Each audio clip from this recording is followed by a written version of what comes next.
এই অবস্থা হলো কেন?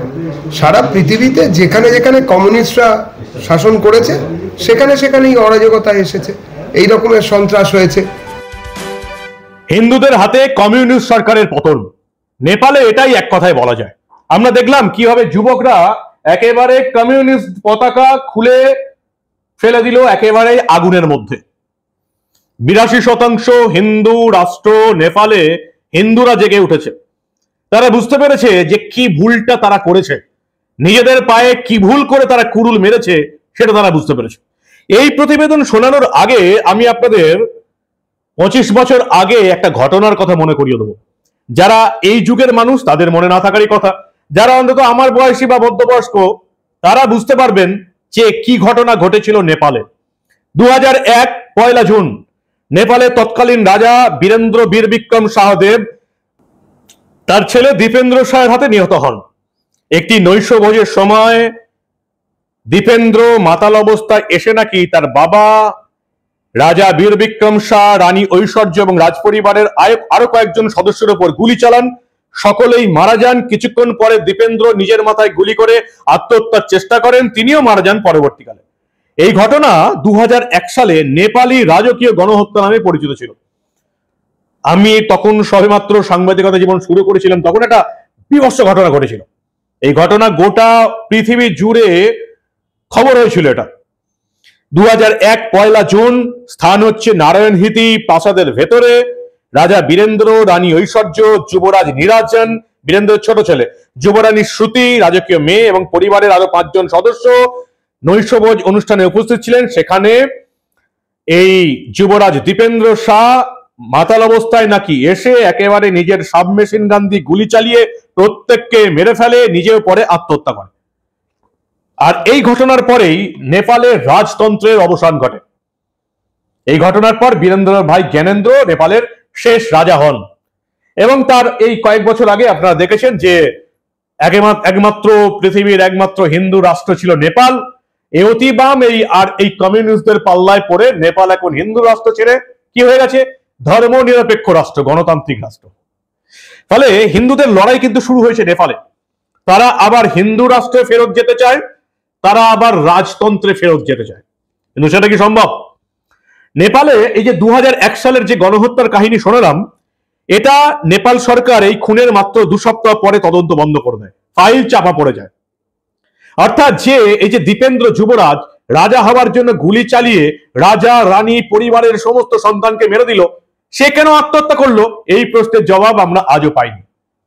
নেপালের রাজপরিবারে সত্যিই এই গণহত্যার জায়গায় কি হয়েছিল সেটা আজও অজানা।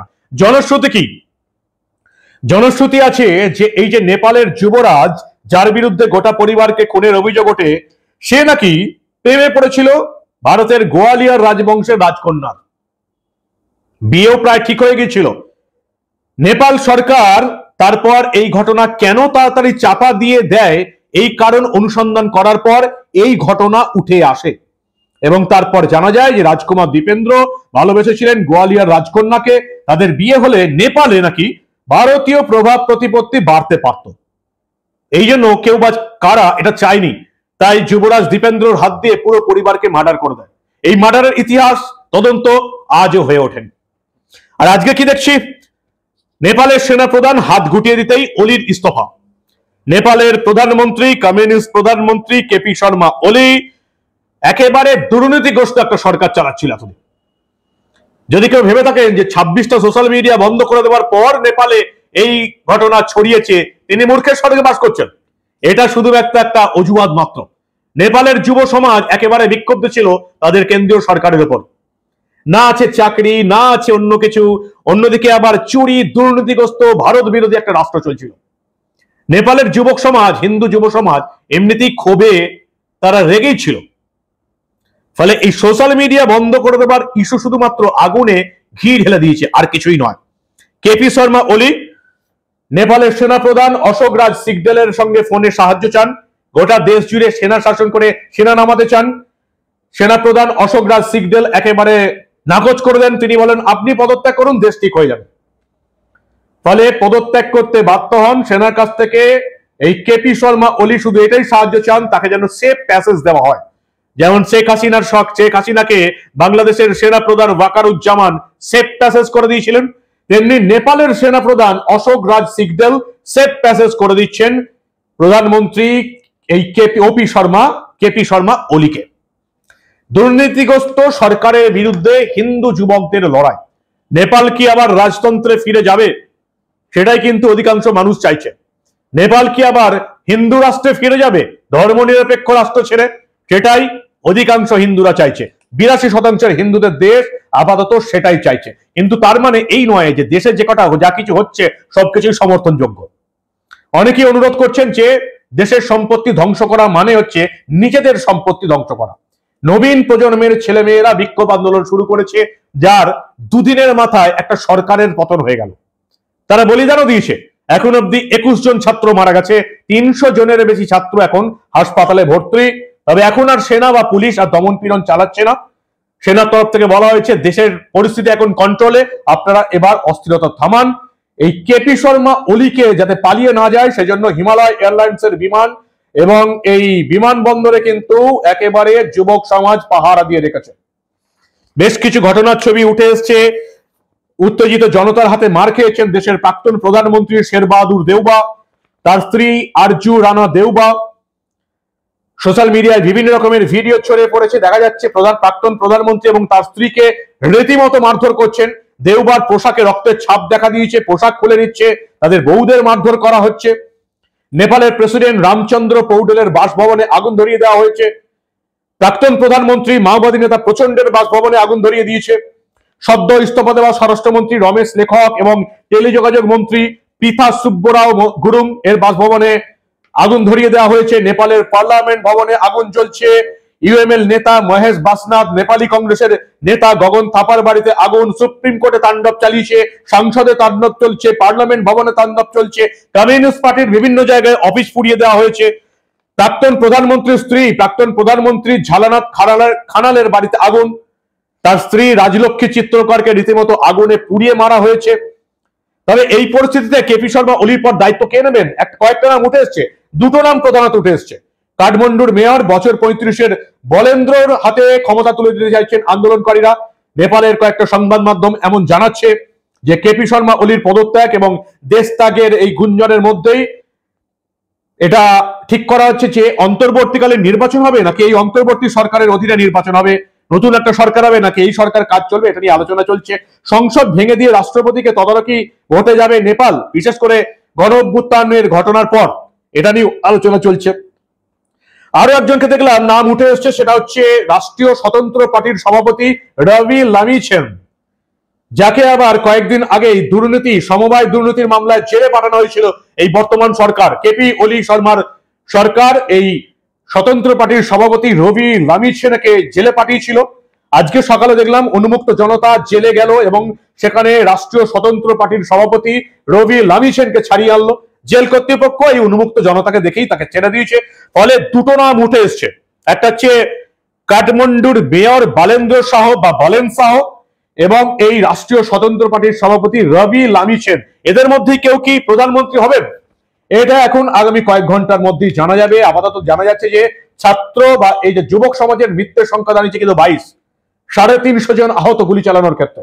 অর্থাৎ যুব সমাজ কিন্তু রক্ত ঝরিয়েছে এই কেপি শর্মা ওলির সরকারকে ফেলতে। এখন দেখার কথা এটাই যে বলেন্দ্র শাহ কাঠমান্ডুর মেয়র আর নাকি এই রবি লামিছেন কে এখন প্রধানমন্ত্রী হয় বা নেপালবাসী কাকে প্রধানমন্ত্রী বলে মনে করে। তরুণ তুর্কি নেতাদের এই দুজনের নামই এখন কিন্তু উঠে আসছে। নেপালের যে বিষয় সেটা খুবই দুঃখজনক এবং গণতন্ত্রের পক্ষে ক্ষতিকারক, এটা আমরা মনে করি। কিন্তু তার সঙ্গে এটাও মনে করি যে এই অবস্থা হলো কেন। সারা পৃথিবীতে যেখানে যেখানে কমিউনিস্টরা শাসন করেছে সেখানে সেখানেই অরাজকতা এসেছে, এই রকমের সন্ত্রাস হয়েছে। আজকে চেসেস্কু কিংবা পলপট কিংবা ওলি এরা তো একই খামারের শস্য, একই রকম। কমিউনিজম যেখানে থাকবে সেখানেই এই দুর্ঘটনা ঘটবে। এখানেও হতো, কিন্তু তার আগে গণতান্ত্রিক পরিবেশ থাকাতে পট পরিবর্তন হয়েছে। একটা ভারত সরকারের অঙ্গরাজ্য হিসেবে এদেশের মানুষ এরম জিনিস ফেস করেনি, এই রাজ্যের মানুষ। কিন্তু কথা হচ্ছে যে নেপাল তো আর তা নয়, কিংবা এই হাঙ্গেরি, অন্য অন্য জায়গা যেখানে যেখানে হয়েছে, বুলগেরিয়া, সব জায়গাতে একই অবস্থা, মানুষ খেপে যাবে এবং তারপরে এদের অত্যাচার। প্রশ্নটা এখানে ওই সোশ্যাল মিডিয়া বন্ধ করা কি বন্ধ করা নয়, প্রশ্নটা হচ্ছে দুর্নীতি, আকণ্ঠ দুর্নীতি এবং সীমাহীন স্বজন পোষণ, দুর্নীতি ইত্যাদিগুলোই হচ্ছে এনাদের অভিযোগ, যা শুনে মনে হলো। ফল যা আবার তাই হবে, কমিউনিজমের ফল মরকম, এটা বোঝা যায় সর্বত্রই। আজকে দেখা যাচ্ছে যে এটা একটা লিমিট ক্রস করে গেছে এবং মানুষ রাস্তায় নেমেছে।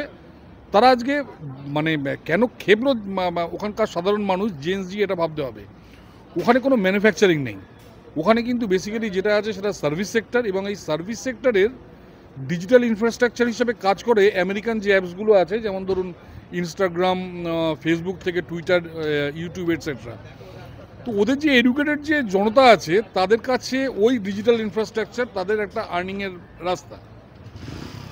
এদের কমিউনিস্ট গভর্নমেন্ট এই জায়গাটাকে বন্ধ করে দেওয়ার চেষ্টা করে চায়নার ইনস্ট্রাকশনে। আপনি জানেন এই যে অ্যাপগুলো বন্ধ করা হয়েছে, এই অ্যাপগুলো চায়নাতে একটাও নেই। চায়নার ইনস্ট্রাকশনে এরা এই অ্যাপগুলো বন্ধ করে দেয়। বন্ধ করাতে ডাইরেক্ট এদের ক্ষতির সম্মুখীন হয় ওখানকার যে আজকের জেনারেশন, যাকে জেন জেড বলে বা জেন জি বলে, তারা আজকে এর ক্ষতির সম্মুখীন হয়। তারা রাস্তায় নামে এবং যথারীতি আপনারা যা দেখছেন সরকার পড়ে গেছে। এবং পৃথিবীর প্রত্যেকটা কমিউনিস্ট কান্ট্রি এইভাবেই তারা পড়ে। এর সঙ্গে বাংলাদেশ বা শ্রীলঙ্কার কোনো সম্পর্ক নেই। যে কোনো কমিউনিস্ট কান্ট্রি পৃথিবীর যারা আছে, তারা যখন তাদের জামানা শেষ হয়, এভাবেই জামানা শেষ হয়। সেটাই এখানে হয়েছে। অন্য একটা বিষয় উঠে এসছে যে নেপালের এই সংকটে কিন্তু ভারত একটু চিন্তায় আছে, দিল্লি চিন্তায় আছে। তার পেছনে মেন কারণগুলো কি? মেন 5টা কারণ আছে। প্রথম কারণ হচ্ছে সীমান্ত নিরাপত্তা এবং সন্ত্রাসবাদী কার্যকলাপের আশঙ্কা। আপনারা জানেন নেপাল ভারতের সীমান্ত একেবারে উন্মুক্ত সীমান্ত, এবং নেপালে পাকিস্তানের আইএসআই একদম খোল্লা ভারতীয় জালি নোট তৈরি করে। এর আগে আপনারা দেখেছেন নেপালে আইএসআই এর মেন রিক্রুট জালি নোটের একজন পান্ডাকে খুন করা হয়েছিল। ভারতের বন্ধু কেউ বা কারা তাকে খুন করেছিল। ফলে নেপালের নিরাপত্তা, এবং বলা হয় ভারত নেপাল যে সীমান্ত একেবারে উন্মুক্ত সীমান্ত, সেখান দিয়ে জঙ্গিদের প্রবেশের বরাবরের আশঙ্কা, জঙ্গি প্রবেশ হয়েও থাকে। আর এই সময় নেপালে এই ডামাডোল ঘটার পর নেপালে যাতে জঙ্গিরা সন্ত্রাসবাদী কার্যকলাপের জন্য ব্যবহার করতে না পারে, সেই জন্য কিন্তু ভারতের চিন্তা আছে। কারণ ভারত নেপাল সীমান্ত বিশ্বের অন্যতম খোলা এবং সহজলভ্য আন্তর্জাতিক সীমান্ত। এখানে মানুষের যাতায়াত একেবারে অবাধ। নেপালে অস্থিরতা দেখা দিলে এই পরিস্থিতির সুযোগ নেয় নানা অপরাধী চক্র, চোরা কারবারি এবং জঙ্গি সংগঠন। অতীতে গোয়েন্দা রিপোর্টে উল্লেখ আছে পাকিস্তানের আইএসআই নেটওয়ার্ক নেপাল হয়ে ভারতে জঙ্গিদের অনুপ্রবেশ করিয়েছে, জাল নোট পাচারের জন্য নেপাল রুট ব্যবহার করা হয়েছে। এমনকি খালিস্তানিপন্থী জঙ্গি সংগঠন জৈশ-ই মোহাম্মদ, এই বাংলাদেশের আনসারুল্লাহ বাংলা, সবাই নেপালের এই দুর্বল আইন শৃঙ্খলা এবং প্রশাসনকে ব্যবহার করে ভারতে সন্ত্রাসবাদী কার্যকলাপ চালিয়েছে। ফলে এই যে উত্তরপ্রদেশ, বিহার, পশ্চিমবঙ্গ, সিকিম, এই রাজ্যগুলোতে একেবারে সরাসরি জঙ্গি অনুপ্রবেশ, নিরাপত্তার ঝুঁকি তৈরি হয়েছে। 2, চীনের প্রভাব বিস্তার। নেপালে বরাবর চীন নিজের প্রভাব বিস্তার করতে চাইছে, যাতে ভারতের সীমান্ত থাকার জন্য ভারতকে নজরে রাখা যায়। তবে এই মুহূর্তে চীনের সঙ্গে ভারতের একটা ভালো সম্পর্ক তৈরি হয়েছে। নেপালের সঙ্গে এই ঘটনায় চীন আবার নেপালকে নতুন করে ব্যবহার করবে বলে ভারত এখন আশঙ্কা প্রকাশ করছে না। কিন্তু যেহেতু নেপালে অস্থিরতা চলছে, ফলে চীনের প্রভাব এখানে আবার বাড়বে না তো? এটাই হচ্ছে সবচেয়ে বড় একটা চিন্তার বিষয়। একটা মানবিক এবং সামাজিক প্রভাব আছে। ভারতে বসবাসরত কর্মরত নেপালিদের সংখ্যা অনেক। তারা বিভিন্ন রাজ্যে কাজ করেন, পড়াশোনা করেন। ভারতীয় সেনার গোর্খা রেজিমেন্টের অনেকে অংশ হয়ে বসে আছেন। ফলে নেপালে অস্থিরতা দেখা দিলে বিপুল সংখ্যক মানুষ শরণার্থী হিসেবে এই ভারতে প্রবেশ করবে। সীমান্তবর্তী রাজ্যগুলোতে সামাজিক চাপ এবং মানবিক সংকট তৈরি হতে পারে ভারতের একমাত্র চিন্তা। 4 নম্বর একটা চিন্তা আছে অর্থনৈতিক ক্ষতি এবং বাণিজ্যিক সম্পর্ক। ভারত নেপালের একটা বাণিজ্যিক সম্পর্ক রয়েছে। নেপাল থেকে ভারত পায় হাইড্রো পাওয়ার, জলবিদ্যুৎ, পর্যটন এবং কৃষিজাত পণ্য। ফলে পর্যটন বন্ধ হয়ে যাবে, নেপালেরও ক্ষতি, ভারতেরও ক্ষতি। ভারত থেকে নেপালে বিপুল পরিমাণ জ্বালানি, খাদ্যপণ্য, ওষুধ, ভোগ্যপণ্য রপ্তানি হয়। আপাতত রপ্তানি স্বাভাবিক আছে, কিন্তু ডামাডোল চলতে থাকলে কি হবে সেটাই দেখার। এবং 5 নম্বর একটা কারণ, সেটা হচ্ছে ভূ রাজনৈতিক অভিঘাত। নেপালে অস্থিরতা মানেই ভারত নেপাল সম্পর্ক শুরু হয় গোটা দক্ষিণ এশিয়াতে এই যে স্থিতিশীল রয়েছে সেটাকে নাড়িয়ে দিতে পারে। ভারতের কূটনৈতিক প্রভাব যদি দুর্বল হয়, চীন পাকিস্তান মিলে দক্ষিণ এশিয়ায় নতুন শক্তির ভারসাম্য তৈরি করতে পারে। নেপালকে বরাবর পাকিস্তান ব্যবহার করেছে, চীন ব্যবহার করেছে। এখন চীনের সঙ্গে এই মুহূর্তে ভালো সম্পর্ক, কিন্তু আপনারা ভালো করে জানেন এই যে ভূ রাজনৈতিক ব্যাপার, কখন কে কার বন্ধু কে কার শত্রু থাকবে কেউ বলতে পারে না। চীন বরাবর নেপালকে ব্যবহার করেছে ভারতের সঙ্গে শত্রুতা করতে। ফলে ভারতের একটা চিন্তা রয়েই গেছে। ভারত সরকার বার্তা দিয়েছে নেপালে যে সমস্ত ভারতীয়রা আছেন তারা ঠিকঠাক থাকুন, প্রশাসনের কথা মেনে চলুন, কারফিউ থাকলে বেরোবেন না, এমন বার্তা ভারত সরকার দিয়েছে। এবং ভারত সরকার আশা করছে খুব তাড়াতাড়ি নেপালের সংকট মিটে যাবে। এই হচ্ছে নেপালের অবস্থা। নেপাল 2001-এ ওই ভয়ঙ্কর হত্যাকাণ্ডের পর রাজতন্ত্রের অবসান হয়ে গেছিল, কিন্তু নেপালের 82% হিন্দু জনগণ আবার রাজতন্ত্র ফেরত চান। সেটা কি সম্ভব হবে? কমিউনিস্টদের পাল্লায় পড়ে এবং অতিবামদের পাল্লায় পড়ে পৃথিবীর একমাত্র হিন্দু রাষ্ট্র নেপাল ধর্মনিরপেক্ষ রাষ্ট্র হয়ে গেছে। তারা কি আবার সেই হিন্দু রাষ্ট্রে ফেরত যেতে পারবে সংবিধান পরিবর্তন করে?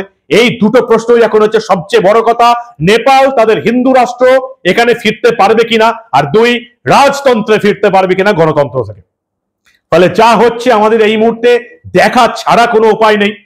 আমি সোজা সাপটা আপনাদের বললাম যে এই মুহূর্তে নেপালের পরিস্থিতি কি।